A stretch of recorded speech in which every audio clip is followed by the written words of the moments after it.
if I'm sitting quietly and I don't want my horse to go anywhere, I'm sitting in position 3, which is sitting down in a chair, okay? There's no life in my body. Now, what I'd be looking for, and a horse will figure this out pretty quick. If I'm in position 3, and I'll show you what I mean if I go to position 2. So it's going to be position 1's here, position 2's here, position 3's back here. So to get the forward motion I'm looking for, I come out of position 3 into position 2 with life. If I'm sitting in position 3, I can add some life. Here's some life. But being that I'm in position 3, my horse understands we're not going anywhere, okay? Except when I want to show you that, and then she does. So I'm position 3 here with life. She understands we're not going anywhere. But if I roll my pelvis forward and go to position 2 with life, she feels of me, how much life am I offering? See, right now I'm just telling her, I just want you to walk. This is how much life I'm offering. If I wanted to, say, tip her up to a trot, I'm just going to add more life than what I'm doing right now. So I don't need to kick her. I just need to think about, let's have a little more life. I'm just about thinking about more life right there.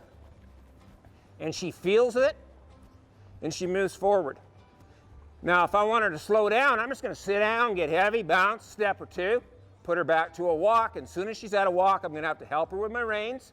And I'm fine with doing that because she's figuring this out. My body's rolled back. I'm saying, you walk. She said, I just as soon lope for a while. That felt pretty good. Or I should say trot. Then when I want to stop, I'm going to sit down. I'm going to go to position 3. If she doesn't take me up on it, I'm going to pick up on my reins and I'm going to pull on them. Okay? But I'll always offer her the feel with my feet and my seat first. My legs, my seat are dominant. My hands support my legs and seat. For most people, it's the other way around. Their hands are dominant. They'll pull a horse and they'll kick him. This means turn, this means go. This means turn, this means go. If someone was to ask me, do you use your hands, or I should say, do you use your legs when you're riding your horse? I'd know that I'd be on the right trail because I was doing it as subtle enough that they couldn't see it. But for you folks, I'm being a little more obvious. So position 3 to position 2 with life. Tip her up to a trot, more life than a walk would allow. When I go to a lope, I'm going to change how my pelvis is working. My pelvis is just jogging along. We might visit about that before I talk about the lope here.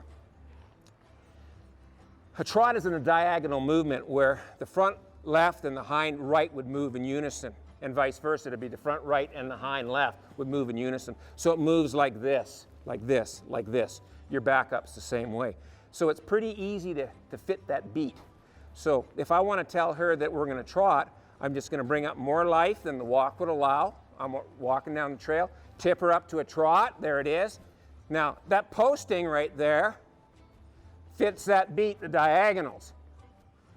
Now, when I wanted to lope, I just changed the feel that I'm offering. I just go ahead with my body and I lope.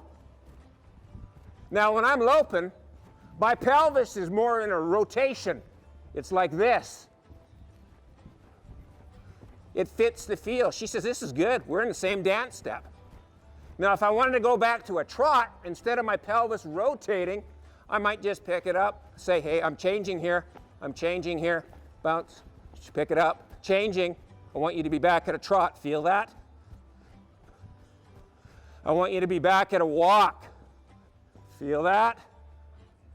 And then I would help her if she's not listening. Then walk on.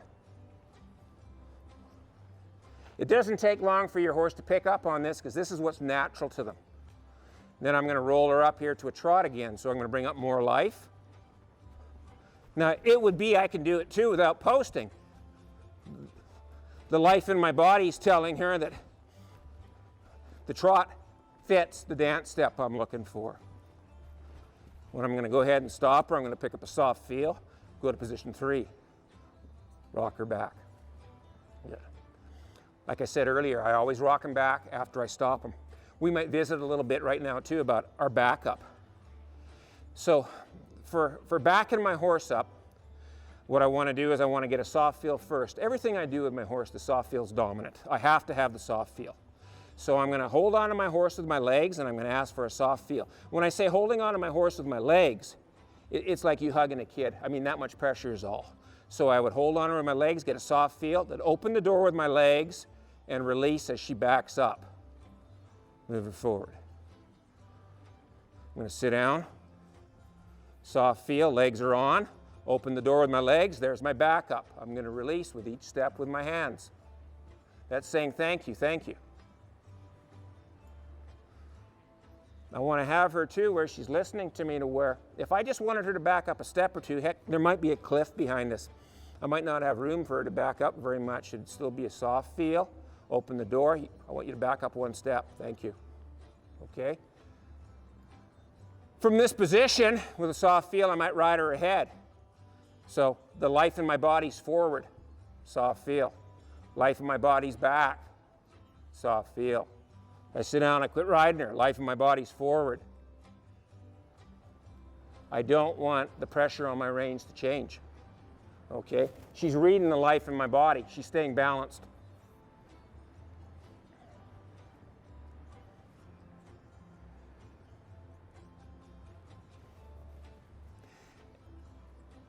This is kindergarten flexation right here when we're doing this. If she was to ever kind of struggle with what I was asking, when I'm applying pressure on the reins and she's not yielding to it, I just go back and I'd say, hey, remember, when I ask, when I apply pressure and you give to me, I give back to you. Then it would be no different as she advances, and I get vertical flexation, soft feel. When she gives to me, I give back to her. Legs are on, legs are off. I always quit one when they're putting some effort into that backup. If they get dragging their feet, getting slowing down, and I quit them, I'm teaching them to drag their feet. So when I'm working on my backups, when my horse puts some effort into it, in the backup, as soon as she puts some effort into it, like there, I quit her. Now in saying that, I'm not afraid to go ahead and pull on one if they're not putting a little bit of effort into it. So if she wasn't, she's not going to, she's going to be good, she's going to back up nice and soft with some energy. But say she wasn't, maybe she was dragging her feet. There'd be some soft feel, open the door. Maybe she's dragging her feet. Be no harm in taking a hold of her and pulling her back, and then as soon as she put a little bit of hustle into it, quit her. As soon as she started getting her feet busy, quit her. Then she'd learn the release is when I hustle my feet. But what some people will do is they'll work on it, and it'll get to be where that horse gets tired and he gets dragging his feet, and then they quit him, and you're telling your horse, if you do that, just go ahead and drag your feet and get slovenly, and I'll quit you. So he'll start doing what happened last. He'll start doing it first. He'll get slow-footed and slovenly. To where if my horse hustles and I quit her, that's the first thing she goes to. She'll hustle. She'll try for me.